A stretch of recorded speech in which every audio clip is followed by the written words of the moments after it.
ಇವತ್ತಿನ ಟಾಪಿಕ್ ನಿಮ್ಮ ನಡುವೆ ಪ್ರತಿನಿತ್ಯ ನಮ್ಮ ಜೀವನದಲ್ಲಿ ನಡೆಯುವಂಥ ಒಂದು ವಿಚಾರ ಬಹಳಷ್ಟು ಇಂಟ್ರೆಸ್ಟಿಂಗ್ ಆಗಿದೆ. ನಿಮಗೆಲ್ಲ ಗೊತ್ತೇ ಇದೆ, ಇತ್ತೀಚಿನ ದಿನಗಳಲ್ಲಿ ನಾವೆಲ್ಲ ಇನ್ಸ್ಟಾಗ್ರಾಮ್ ಎಷ್ಟರ ಮಟ್ಟಿಗೆ ಬಳಕೆ ಮಾಡ್ಕೊಳ್ತೀವಿ ಅಂತ ಹೇಳಿ. ಪ್ರತಿನಿತ್ಯ ಒಂದು ರೀಲ್ಸ್ ಮಾಡೋದು, ಅದನ್ನು ಇನ್ಸ್ಟಾಗ್ರಾಮ್ಗೆ ಅಪ್ಲೋಡ್ ಮಾಡೋದು, ಅದಾದ ನಂತರ ಫೇಮಸ್ ಆಗೋದು, ಈ ಹುಚ್ಚಿಗೆ ಈ ಗೀಳಿಗೆ ನಾವೆಲ್ಲ ಬಿದ್ದಿದ್ದೇವೆ. ಇಷ್ಟೇ ಆದರೆ ಓಕೆ, ಈ ಇನ್ಸ್ಟಾಗ್ರಾಮ್ನಿಂದ ಲವ್ ಅಫೇರ್ಗಳು ಜಾಸ್ತಿ ಆಗ್ತಾ ಇದ್ದಾವೆ. ಲವ್ ಅಫೇರ್ಗಳು ಅಟ್ರಾಕ್ಟ್ ಆಗೋದು, ಅವ್ರಿಗೆ ಮೆಸೇಜ್ ಮಾಡೋದು, ಅದಾದ ನಂತರ ಅವ್ರಿಗೆ ನಂಬರ್ ಇಸ್ಕೊಳ್ಳೋದು, ಕಾಲ್ ಮಾಡೋದು, ಅದಾದ ನಂತರ ಡೇಟಿಂಗು, ಚಾಟಿಂಗು ಎಲ್ಲ ಶುರುವಾಗುತ್ತೆ. ಲವ್ ಅಂತ ಬಂದಾಗ ಮದುವೆ ಅಂತ ತೀರಾ ಕಡಿಮೆ.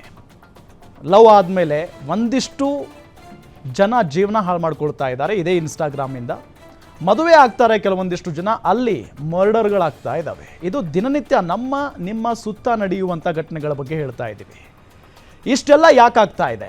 ಈ ರೀಲ್ಸ್ ನೋಡಿ ಅಟ್ರಾಕ್ಟ್ ಆಗೋದು ಅಷ್ಟು ಈಸಿನಾ? ಅಂದರೆ ರೀಲ್ಸ್ ನೋಡಿಬಿಟ್ರೆ ಅವರ ಜೀವನ ಏನು, ಆ ವ್ಯಕ್ತಿ ಯಾರು, ಆ ಮಹಿಳೆ ಯಾರು, ಆ ಯುವತಿ ಯಾರು, ಅದು ಹೆಂಗಪ್ಪ ಗೊತ್ತಾಗ್ಬಿಡುತ್ತೆ. ಆಕೆಯ ಗುಣ ಏನು, ಆಕೆಯ ಕ್ಯಾರೆಕ್ಟರ್ ಏನು, ಆತ ಯಾರು, ಇದೆಲ್ಲ ಏನೂ ಗೊತ್ತಾಗಲ್ಲ. ಜಸ್ಟ್ ಆತ ಮಾಡುವಂಥ ರೀಲ್ಸ್ ನೋಡೋದು, ಆಕೆ ಮಾಡುವಂಥ ರೀಲ್ಸ್ ನೋಡೋದು, ಆಕೆಯ ಮೇಲೆ ಲವ್ ಆಗಿದೆ ಅಂತ ಅಂದ್ಕೊಳ್ಳೋದು, ಆಕೆಗೆ ಮೆಸೇಜ್ ಮಾಡೋದು, ಆಕೆಯ ಜೊತೆಗೆ ಡೇಟಿಂಗ್ ಹೋಗೋದು, ಮಾತುಕತೆ ನಡೆಸೋದು. ಇದರಿಂದ ಜೀವನ ಹಾಳು ಮಾಡ್ಕೊಂಡವರು ತುಂಬ ಜನ ಇದ್ದಾರೆ.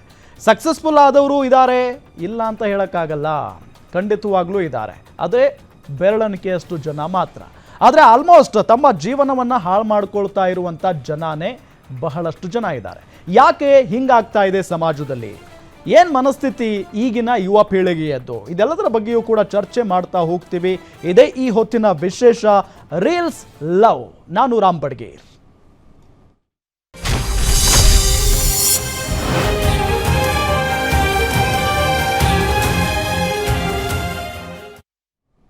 ವೀಕ್ಷಕರ, ಮೊದಲೇ ಹೇಳಿದ ಹಾಗೆ ಈ ರೀಲ್ಸ್ ಲವ್ನಿಂದ ಬಹಳಷ್ಟು ಜನ ತಮ್ಮ ಜೀವನವನ್ನು ಹಾಳು ಮಾಡ್ಕೊಳ್ತಾ ಇದ್ದಾರೆ.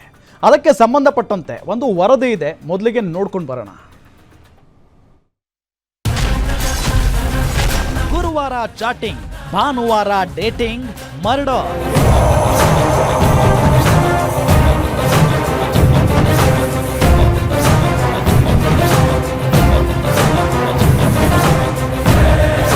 ಮಂಡ್ಯದಲ್ಲಿ ಪ್ರೀತಿ ಎಂಬ ಗೃಹಿಣಿ ಕೊಲೆಯಾಗಿದ್ದಾರೆ. 36 ವರ್ಷದ ಪ್ರೀತಿ ಇನ್ಸ್ಟಾದಲ್ಲೊಬ್ಬ ಯುವಕನ ಪರಿಚಯವಾಗಿದೆ. ಪರಿಚಯ ಆಗಿದ್ದು ಗುರುವಾರ, ಡೇಟಿಂಗ್ಗೆ ಹೋಗಿದ್ದು ಭಾನುವಾರ, ಸೋಮವಾರ ಹೆಣವಾಗಿದ್ದಾರೆ. ರೀಲ್ಸ್ ಪ್ರಿಯತಮ ಪುನೀತ್ ಕೊಲೆಗಾರ. ರೀಲ್ಸ್ ನೋಡಿದ ಪ್ರೇಮಿಗೆ ಅನುಮಾನ, ಯುವತಿ ಆತ್ಮಹತ್ಯೆ.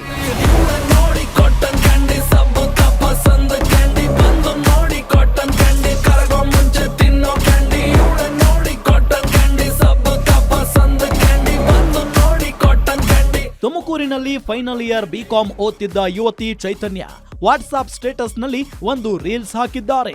ಆ ರೀಲ್ಸ್ ನೋಡಿ ಪ್ರಿಯತಮ ವಿಜಯ್ ಕುಮಾರ್ ಬಾಯಿಗೆ ಬಂದಂತೆ ಬೈದಿದ್ದಾನೆ. ಬೇಸತ್ತ ಯುವತಿ ಆತ್ಮಹತ್ಯೆ ಮಾಡಿಕೊಂಡಿದ್ದಾಳೆ. ರೀಲ್ಸ್ ಲವ್, ಗಂಡ ಮಕ್ಕಳನ್ನೇ ಬಿಟ್ಟ ಗೃಹಿಣಿ.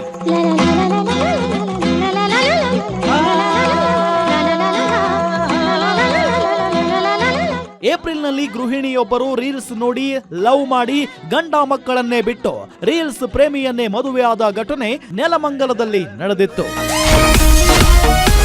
ರೀಲ್ಸ್ ಲವ್, ಮ್ಯಾರೇಜ್, ವರ್ಷದ ಬಳಿಕ ಹುಡುಗ ಪರಾರಿ.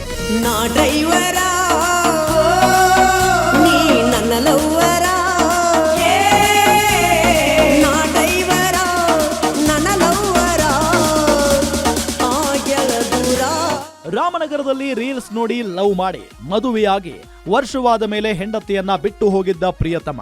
ನ್ಯಾಯಕ್ಕಾಗಿ ಆ ಯುವತಿ ಧರಣಿ ಕೂತಿದ್ದರು. ನ್ಯಾಯ ಸಿಕ್ಕಿತಾ ಗೊತ್ತಿಲ್ಲ.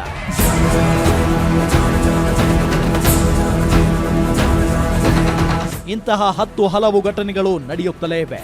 ಇದು ಫೋನ್ನಲ್ಲಿಯೇ ಮಾತನಾಡಿ ಧ್ವನಿಯನ್ನೇ ಲವ್ ಮಾಡುವ ಬೆಳದಿಂಗಳ ಬಾಲೆ ಸಿನಿಮಾ ಅಲ್ಲ. ಪತ್ರಗಳಲ್ಲೇ ಮಾತನಾಡುತ್ತಾ ಲವ್ ಮಾಡುವ ಯಾರೇ ನೀನು ಚಲುವೆ ಕಥೆಯೂ ಅಲ್ಲ.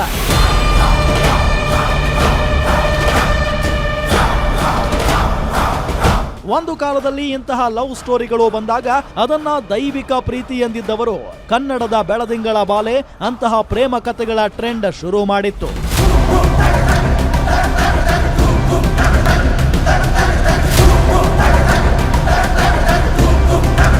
ಅದಾದ ಮೇಲೆ ಬೇರೆ ಭಾಷೆಗಳ ಸಿನಿಮಾ ಬಿಡಿ, ಕನ್ನಡದಲ್ಲಿಯೇ ಅಂತಹ ಹುಡುಗ ಹುಡುಗಿ ಒಬ್ಬರನ್ನೊಬ್ಬರು ನೋಡದೆ ಪ್ರೀತಿ ಮಾಡುವ ಹಲವು ಕತೆಗಳುಳ್ಳ ಸಿನಿಮಾಗಳು ಬಂದಿವೆ. ಅಂತಹ ಸಿನಿಮಾಗಳನ್ನ ನೋಡಿ ಆಗಿನ ಕಾಲಕ್ಕೆ ಲವ್ ಮಾಡಿದ್ದ ಸತ್ಯ ಕಥೆಗಳು ಟ್ರೆಂಡ್ ಆಗಿದ್ದವು. ಈಗ Facebook, Instagram, YouTube reels, shorts ಜಮಾನ, ಇಲ್ಲಿಯೂ ಲವ್ ಆಗುತ್ತವೆ.